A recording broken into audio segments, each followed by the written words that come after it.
Voilà, donc là, je vais continuer à décrire la méthode de démarrage d'une simulation.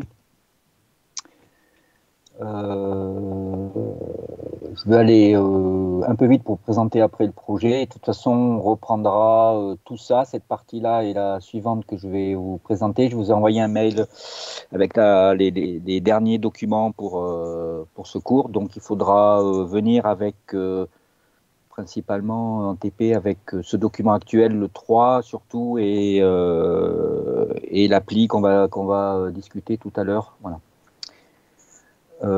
Donc là, on en était sur le placement des composants, placement des connexions avec les connecteurs, différents connecteurs. Votre schéma est presque terminé. Dernière chose, il vous faut, une fois que vos composants sont tous placés sur votre circuit, il vous faut mettre les valeurs particulières de chaque composant, donc les sélectionner. Alors, il y a deux choses à faire. Il y a les valeurs, les paramètres, et il y a aussi autour de la symbolique d'un composant ce que vous voulez afficher sur votre schéma. Vous n'êtes pas obligé d'afficher. Quelqu'un qui attend ou pas?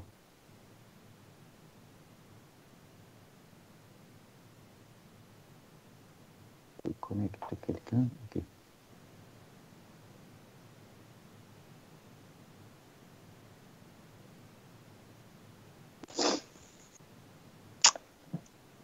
Voilà, donc comme je vous le disais, l'effort en TP va porter là-dessus plus que sur le calcul du circuit, entre guillemets. C'est-à-dire que je vais demander un effort d'affichage propre de vos schémas.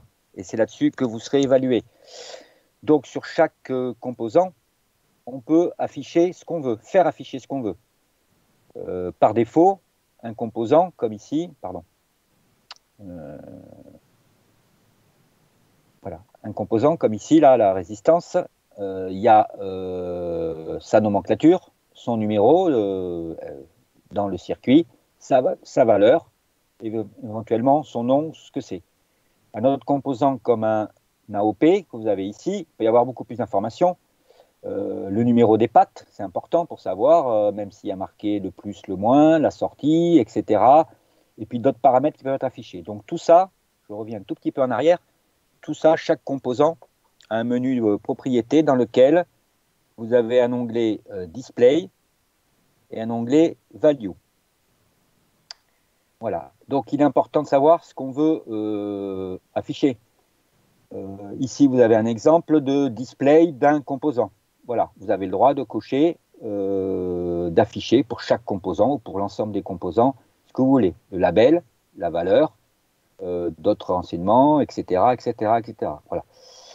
Donc, par défaut, qu'est-ce qu'il est important? Si moi, je vous montre un fichier comme ça, ou si je vous montre n'importe quel fichier, c'est que vous compreniez quel est le numéro du composant, R1 ici, U1 ici pour l'AOP, M1, L1, L2 pour les composants, et de voir la valeur. Donc, par défaut, il faudra vérifier, hein, ça peut se régler par défaut dans le logiciel ou à chaque composant, d'afficher au moins ces informations qu'on puisse lire. Voilà.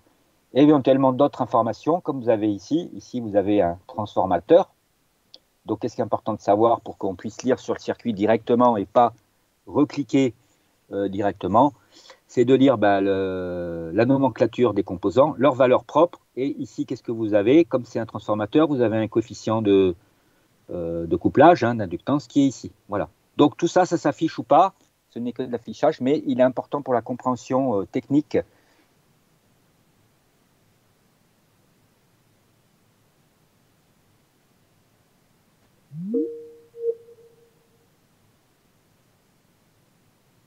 C'est pas pour retrouver des résultats qu'on connaît. C'est pour faire quoi? C'est pour, à un moment donné, calibrer, choisir, en fonction des performances de votre circuit, les valeurs idéales ou les valeurs les plus réalistes possibles, j'allais dire, des composants que vous voulez. Voilà. Donc, il faut utiliser la simulation non pas une seule fois, hein, c'est pas les simulateurs une seule fois pour, on fait un beau circuit, on calcule, c'est qu'on fait des calculs, on regarde nos résultats, et ça, si ça ne nous convient pas, on revient sur les circuits et on change la valeur. Par exemple, ici, je veux avoir un résultat, j'ai mis 1 kilo ohm au départ, ça ne va pas, je vais tester 800 ohms.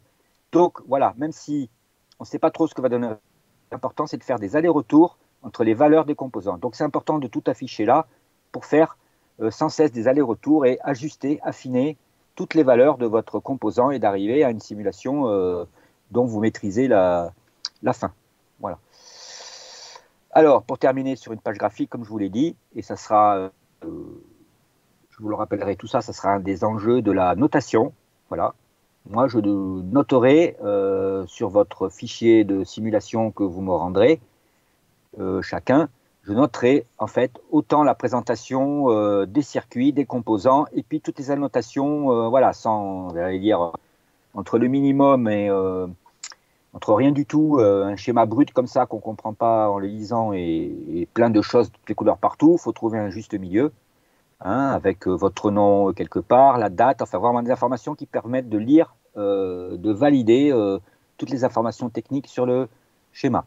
Ce qu'on peut faire aussi sur beaucoup de logiciels maintenant, ce n'était pas le cas avant, c'est que le graphique ou les courbes de résultats peuvent se mettre aussi sur ce schéma. Hein. Souvent, elles apparaissent dans une fenêtre supplémentaire, mais on peut également l'inclure dedans.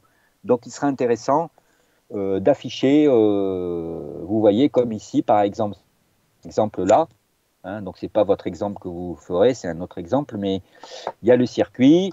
Voilà, si vous regardez un peu, vous avez chaque composant à ses valeurs et voilà, on peut lire un peu ce qu'ils font, etc. Ici, il y a les valeurs de la sonde de courant. Donc, la simulation n'a pas été faite, donc il n'y a rien, mais elles sont affichées là. Ici, vous voyez, particularité de ce logiciel qu'on va utiliser, vous pouvez mettre directement les résultats sous forme d'un oscilloscope virtuel. Voilà, donc ici non plus, il n'est pas affiché, mais on aura les courbes d'écran. Et puis ici, vous avez, moi j'ai mis, voilà, j'ai mis le nom de mon circuit, j'ai mis des choses, et là, j'ai fait des commentaires. Voilà. Donc, je dirais, cette page-là, ce n'est pas celle qu'il faut copier, mais celle qu'il faut vous inspirer pour votre travail en TP. D'accord? D'accord, je ne vous vois pas, mais bon. Voilà. Enfin, dernière partie pour la simulation. Vous vous rappelez, vous aurez plusieurs choses à faire après avoir fait votre circuit. Vous aurez à faire une ou plusieurs simulations parce que vous avez pour tous les solveurs de Spice 3 modes de fonction. Le continu, le temporel ou l'analyse harmonique fréquentielle. Pour le continu, il n'y a pas de paramètres à régler. Vous avez un bouton ou analyse dans le menu analyse qui s'appelle continu. Vous appuyez, vous le lancez. Tout simplement, regardez ce qu'il va faire. Il va mettre votre circuit que vous avez dessiné dans un tas propre au continu. Hein. Il va remplacer tous les condensateurs par des circuits ouverts et il va vous calculer les valeurs moyennes. Le résultat que vous obtenez, c'est quoi? C'est les valeurs moyennes. À quoi ça sert d'avoir ce premier résultat? Ça sert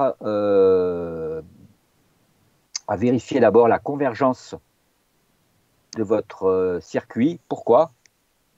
Malgré la trentaine d'années d'expérience des simulateurs circuits, il y a toujours, non pas des bugs d'informatique, mais des bugs, j'allais dire, inhérents au calcul. Vous, quand vous calculez sur votre papier, si vous avez un circuit ouvert, vous savez que c'est I égale 0. OK. Donc, vous ne comptez pas ça intellectuellement. Par contre, le simulateur, s'il a un circuit ouvert, lui, il a I égale 0. Et I égale 0, dans ses calculs, eh ben, ça va diviser par 0, ça va faire erreur. Donc, autre chose que vous avez ici, 2 inductances en série, vous savez que ça ne marche pas, et ça donne surtout 2 sources de courant en série. Donc, électriquement, le solver, il n'est pas capable de calculer 2 sources. Voilà. Donc, il y a un peu des choses qui sont propres à la philosophie qu'il faut comprendre et calculer. Donc, les valeurs moyennes, les valeurs continues permettent de voir les erreurs d'architecture qu'on a fait qui font des erreurs de calcul. Et ça permet ici de vérifier quoi? Les valeurs moyennes, de vérifier que vos alimes elles sont bien au bon chiffre que vous avez mis. Hein, si vous avez mis du 5 volts et que la valeur moyenne elle est 3 volts, c'est que vous avez un problème de connexion, etc. Voilà. Donc c'est un peu la base qu'il faut faire. On fait toujours une analyse continue, il n'y a rien à régler. L'analyse temporelle, c'est d'obtenir les tensions et les courants en fonction du temps, tout simplement. Donc, tous les simulateurs circuits auront une analyse temporelle qui s'appelle différents noms, transient ou TR en général. Voilà, c'est le nom un peu générique. Ils vont partir de valeurs initiales. Hein, c'est pour ça qu'il est important de calculer le continu parce que, par exemple, un condensateur, est-ce qu'il va être chargé au départ ou pas chargé? Donc, si vous n'avez pas fait le continu, il ne va pas être chargé. Mais si vous avez fait le continu, il va automatiquement précharger le condensateur avec sa valeur moyenne et donc il saura de quoi il part sur la valeur temporelle. Quels sont les paramètres à faire dans cette simulation? Il n'y en a pas 36 000 à régler. Il y a tout simplement votre temps de départ et votre temps d'arrivée. Sur le temps de départ, en général, c'est 0. Donc, il vous demandera paramètres de régler jusqu'à quel temps vous voulez régler. Et puis, il y a les paramètres. Du coup, il va calculer des points. Et là, ça va être vous allez choisir le pas de temps. Alors, en général, il le choisit automatiquement. Si vous avez pris, par exemple, je dis n'importe quoi, et vous avez pris simule-moi pendant 1 seconde, ok, lui, pour pas que ça prenne trop de temps, il va voir le nombre de circuits que vous avez, il va vous mettre 1 milliseconde comme pas. Hein, donc, il va vous mettre 1 millier de points. Voilà. Si vous voulez avoir une simulation plus précise en temps, vous pouvez changer ce pas de temps, le faire très fin. Vous comprenez que l'action, c'est tout simplement que votre temps de calcul va durer un peu plus vite. Mais aujourd'hui, avec les outils informatiques, les PC qu'on a, on peut mettre des temps très très petits, avoir des milliards de points. Ça dure maximum 30 secondes ou pour un petit circuit. Voilà. Donc ça, en général, vous le laissez choisir automatiquement un peu, sauf le temps final. Comment on choisit le temps final? On le choisit en fonction de la période, des fréquences que vous utilisez dans votre circuit.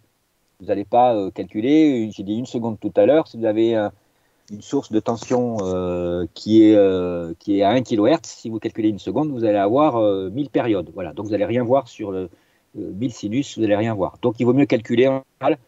On se base sur les périodes qu'on a. Hein. Alors je vais passer un peu vite parce que le temps presse. Mais je vous conseille de lire ce petit transparent qui vous indique quelles sont les petites questions qu'on doit se poser avant de lancer une simulation temporelle. On doit se poser des questions pour bien régler les pas de temps et les échelles, voilà, en fonction des données. Et enfin, dernière partie, c'est la simulation fréquentielle. Donc là, qu'est-ce qui va se passer quand vous appuyez sur ce mode AC? Quelles que soient les sources que vous avez utilisées. Vous vous rappelez les sources qu'on peut utiliser? On peut utiliser une source continue, on peut utiliser une source alternative, on peut utiliser une source pulsée, triangulaire, etc. Puis, peu importe la source de tension de courant que vous avez émis, quand vous êtes en mode AC, il va prendre votre source et il va considérer que c'est qu'un sinus. Voilà. Donc, il va lui-même injecter un sinus, tout seul, et il va le faire varier. Et maintenant, le seul paramètre qui varie, c'est plus le temps, c'est tout simplement sur quelle plage de fréquence vous voulez que j'excite votre circuit. Voilà. Donc, il va vous demander une fréquence de départ, une fréquence d'arrivée et un pas de fréquence comme le temps.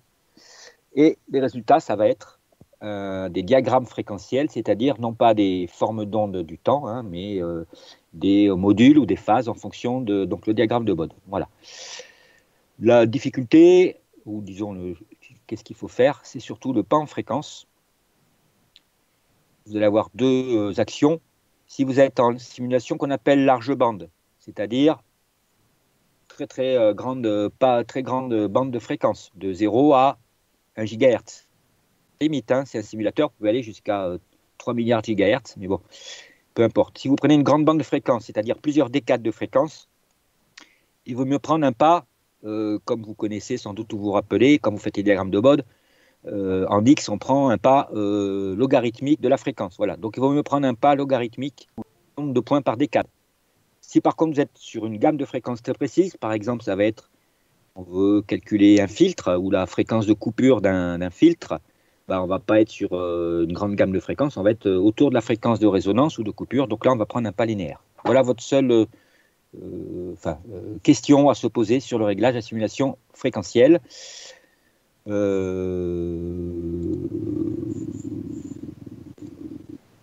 y a d'autres paramètres que je passe un peu vite parce que je voudrais vous présenter le petit travail après qu'on a. Voilà, donc c'est plus des choses à revenir ou à discuter quand on en direct sur les problèmes, on va dire, hein, débugger la simulation. Je regarde juste l'heure qu'il est pour pas vous... Si j'arrive à regarder l'heure, il est 12 heures, ok. Bon, je pense que je n'arriverai pas à vous présenter la présentation, donc je vais aller un peu vite pour finir ça. Voilà, donc après c'est juste la façon de présenter les résultats. Tous les logiciels, vous avez soit des courbes, soit des tableaux. Là aussi, c'est pas trivial, il faut un peu régler les choses pour qu'elles soient présentables. Voilà, je vous laisse lire la conclusion, hein. C'est un peu ce que je voulais dire de tout ça. C'est vous qui dirigez la simulation, c'est pas elle qui vous dirige, c'est pas du presse-bouton. Mais une fois que vous avez bien compris dans ce TP ou avec ces documents-là, vous avez bien compris la méthode, vous êtes capable de vous adapter à n'importe quel simulateur circuit qui vient. Alors, je pense que je n'aurai pas le temps de vous présenter l'exercice, donc on le fera en TP, d'accord? Je vais rapidement l'afficher pour juste vous montrer. Je vous ai encore une fois, vous l'avez sur Moodle, et je vous l'ai également envoyé en fichier joint. Donc a priori la prochaine fois, et là pour ce cours ou ce module, on n'a plus de cours à distance, on n'a plus que des TP, hein, donc on se voit en direct. Voilà, donc je vous conseille de venir avec ce document, hein, j'essaierai de vous l'imprimer par groupe de TP quand même, pour que vous ayez un exemplaire. Voilà. Donc on va travailler sur un amplificateur, hein, vous allez un peu faire comme si vous étiez en projet et qualifier ou calibrer un amplificateur. Je vous donne le schéma électrique de principe qui est là, d'accord, avec les composants qu'il faut utiliser. Voilà. Ici, c'est la partie théorique que j'aurais voulu faire maintenant, mais bon, donc on va se faire la partie théorique comme si on faisait cet exercice d'électronique sur le papier pour prévoir un peu les résultats à obtenir avec le simulateur. On le fera en TP, d'accord? Pour faire cette partie théorique, vous avez les formules ici de l'ampli, hein. Je vous conseille de le regarder un peu, de le préparer. Et vous avez un petit corrigé que je vous ai mis d'exercice théorique du circuit qui est le document complémentaire qui vous permet de comprendre ce circuit. Je sais qu'il y en a peut-être hein, des fois en licence des gens qui viennent de filières où ils n'ont pas trop vu l'AOP, tout ça, voilà, donc c'est peut-être des choses un peu nouvelles. Le but de ce cours, c'est pas de refaire un circuit AOP, c'est de bien comprendre comment il fonctionne pour faire de la simulation, donc on fera quand même une petite partie théorique là-dessus pour voir ça. Et à partir de là, ben, le but du TP, ça sera voilà, un exemple hein, d'implémenter ce circuit sur le logiciel et de refaire les simulations et finalement de retrouver les valeurs par la simulation qui correspondent aux valeurs théoriques. Vous avez la valeur des composants et là le cahier des charges que je vous demande de suivre. Voilà, donc ça c'est votre projet, je vais terminer là-dessus. Ça c'est un peu le projet final que je vous demanderai sous forme de 4 pages hein, de résultats, voilà, à la fin de la séquence de TP. Je vous reparlerai de tout ça en direct, c'est de la pratique. J'espère que pour moi avec l'IUT, c'était la première cours à distance. Hein, j'en ai fait d'autres avec d'autres filières, mais j'espère que ça a bien marché pour tout le monde. J'espère que ça ne va pas trop durer non plus. Voilà, si vous avez des questions, des commentaires avant de partir, ou si vous êtes peut-être déjà parti, il y en a un qui est plus connecté d'ailleurs. Je ne sais pas, voilà. Je vous dis bon appétit. Je ne sais pas. Question juste avant de partir. Vous aussi. Ouais, c'est bon. C'est bon, c'était clair? Ouais, c'était super. Ouais. Ouais, Ok. c'est bon. Voilà. Super.